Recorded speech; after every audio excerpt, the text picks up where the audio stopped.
Course Davanagere also ನಾವೆಲ್ಲ ಹೆಚ್ಚು ಮತಗಳನ್ನ ನಿರೀಕ್ಷೆ ಮಾಡಿದ್ವಿ. ಆದರೆ ಗೆಲುವೇ ಕೂಡ ಅದು ವಿಧಾನಸೌಧ ಒಳಗಡೆನೆ ಇತ್ತು.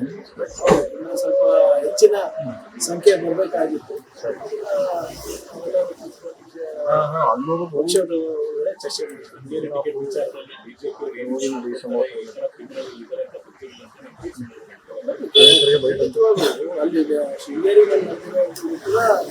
ರೀತಿ ಮೋಸನೇ.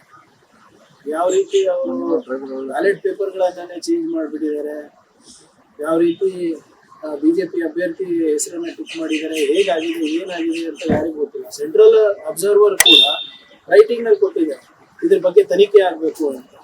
ಸೊ ಯಾವುದೇ ತನಿಖೆ ಮಾಡಲಾರ್ದೆ ಏಕಾಏಕಿ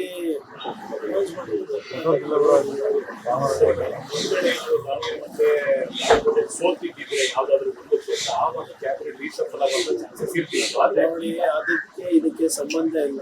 cabinet reshuffle is the prerogative of the high command and the chief minister.